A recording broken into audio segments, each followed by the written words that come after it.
Okay, well, this is Penmar Park, Pennsylvania-Maryland border, where we left off at the Mason-Dixon line last time.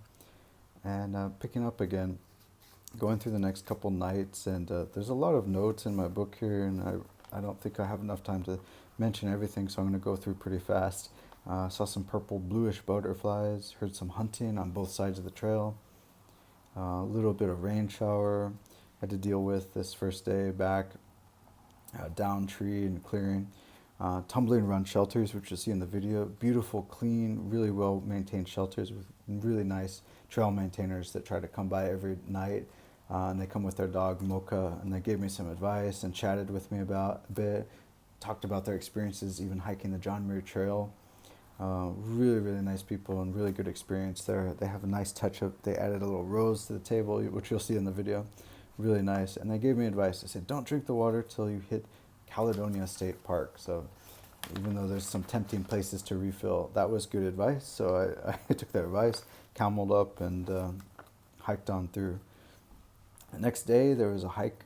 There's a kind of hiker-friendly restaurant, so I took advantage of it, and they even refilled my water. That was nice. Let's see here.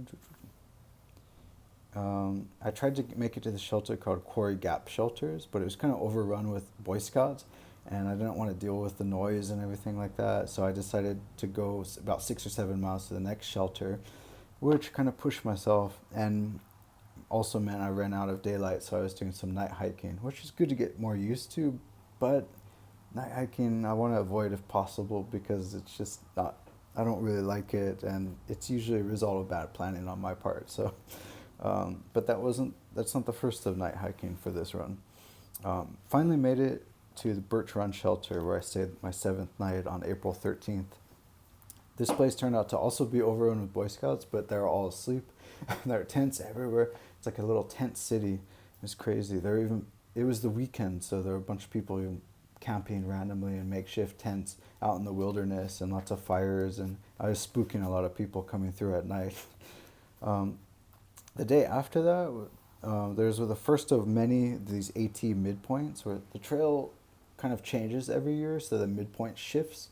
So there's about 2 or 3 of these at least, I'd say. There's like these markers that say, you're at the official AT midpoint. Past one of those. And this next day was rainy. I have notes, rain all today, muddy.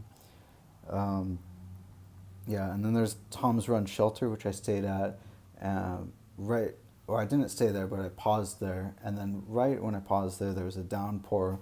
I didn't get caught in the downpour, but there were a couple other hikers that did. And they came in. They're going all the way to Harper's Ferry in 5 or 6 days they were planning. And it seemed like they were lazier than me. Maybe they just need to dry out their feet, but they kind of just took off their shoes and fell asleep in there. So I'm like, okay, I'll let you guys do your thing. And I had to just get up and go. But I thought it was kind of strange because I thought, man, these people, I don't know if they're going to make it, but they looked in good shape. So obviously they're faster than me. That next night, the 8th night, I stayed at Pine Grove Furnace State Park, Iron Masters Hotel, this famous, or Iron Masters Hostel, which is an old historic mansion. Really cool, really clean, really nice. And I met, there was only one other person staying there. It was Tom, a trail named Chipper. And it was his first night back on the trail. He hiked half of the trail last year, but had to come off for personal reasons. And he's restarting it that night I stayed there, which was cool. And he's going at a faster pace than me, I've found. So that's okay though. This next day it was windy and cold, no rain, thankfully. Let me see here. And I couldn't quite make it to this next shelter, which I knew Chipper was staying at, Alec Kennedy's shelter. So I went to a campsite, which was pretty nice, next to a stream. Did my first successful PCT bear hang, which you'll see in the video. Super excited. And that was a cold night, 39 degrees Fahrenheit. I think that's the coldest night. That's the 9th night that I stayed there. After that, I passed through Alec Kennedy, saw Chipper's name in the trail log there, so I know he stayed there. Oh yeah, there was a rock maze area. It's like increasingly challenging rocks and things. And then made it through this really beautiful city called Boiling Springs, where there's ducks and swans and lots of fishermen there in the middle of the week. And I ate at a cafe there, Cafe 101, and the lady there said, "Oh, don't worry, you can do the next, the next 10 miles or whatever, 10 or 11 miles. It's easy, it's flat." And it was, but it took me way longer than expected.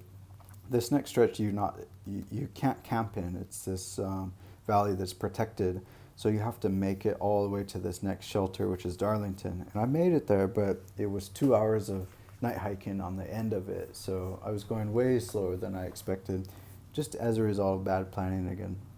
But there was a beautiful area, lots of farmland, and I think the nicest, areas that were obviously all ready for spring or already look like spring. There's flowers and beautiful, beautiful things out there. But by the time I made it to the shelter, I think actually there were a couple people staying in there, and probably Chipper was one of them. I didn't want to disturb them, so I set up a camp, outside of it, and it was in the dark, so I set up, unfortunately, on top of some rocks, and I was too stubborn to move, and it's all a rocky area, and it was really frustrating.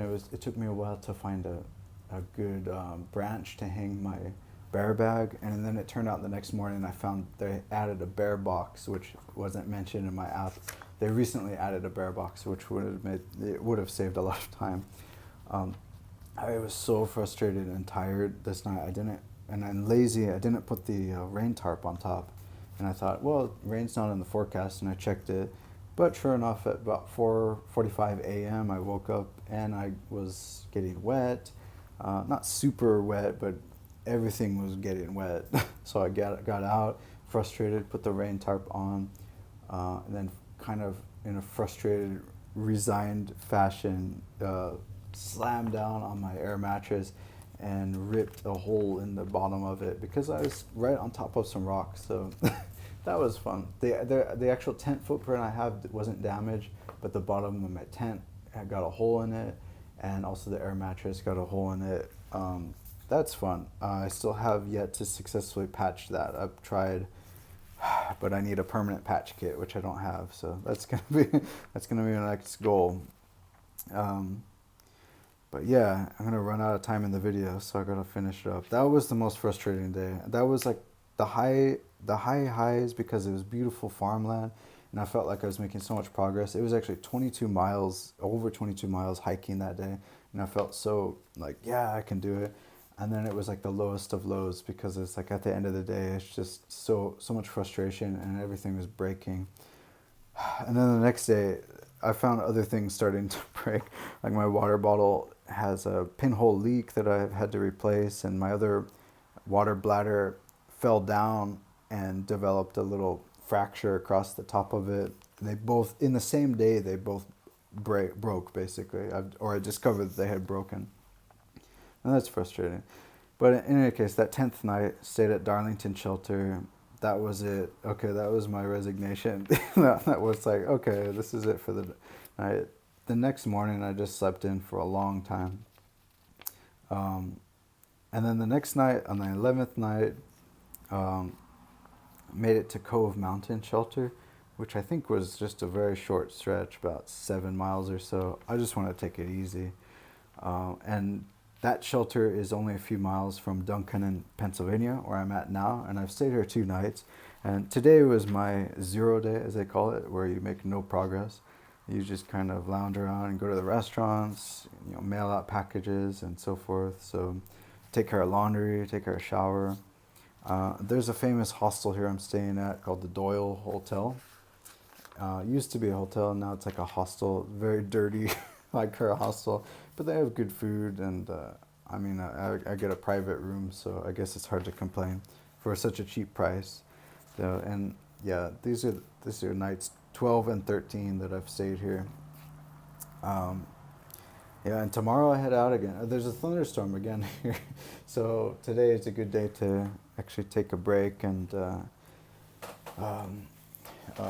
try to get stronger. I felt it more than usual. My legs are actually finally starting to feel it, and my back a little bit is feeling it, and I feel it in the morning. I didn't really feel that first week or so. I felt like really strong for some reason. I just kept going and going and going, but I think ever since that one really long night, the 22 miles, and then that frustrating night, maybe it's just as a result of being demoralized, but I feel it now, so I gotta take it easy. Well, hopefully I'm recovered enough to start up again. Oh, here's that swan you can see, and some ducks and some little baby chicks. Yeah, that was nice. Boiling Springs, Pennsylvania. I highly recommend it. Cute little town there. Nice little park that reminded me of Copenhagen for some reason. Yeah, and you could just see this is the nice stretch. Very spring-like conditions. More fields. There's some horses and there's some cows that I passed by, and I saw a couple deer and some even wild turkey. Lots of squirrels. Um, Lots of rabbits. And I kind of realized a lot of these videos I'm taking are kind of the same things over and over again. There's these bridges over water. It's like, okay, I get it. So I'm starting to take less of these videos now, but there's still, that was a beautiful one. So they had beautiful green all around. So I thought, okay, that's worth it. Kind of change of weather clouds coming in here. Some more farmland. Yeah, the Appalachian Trail Conservancy actually maintains some of this farmland. It sounds like they have these signs posted, and they want to preserve this pastoral setting because this is what hikers experience when they come through here. They don't want to experience, towns and stuff like that. This is part of the experience. You go through these fields and cut straight through these muddy fields, and that's part of it. There's some wild turkeys going by my shelter. I thought it was some hikers arriving at my shelter. I was alone at that shelter, which was nice, but yeah, those is the evening visit from the wild turkeys.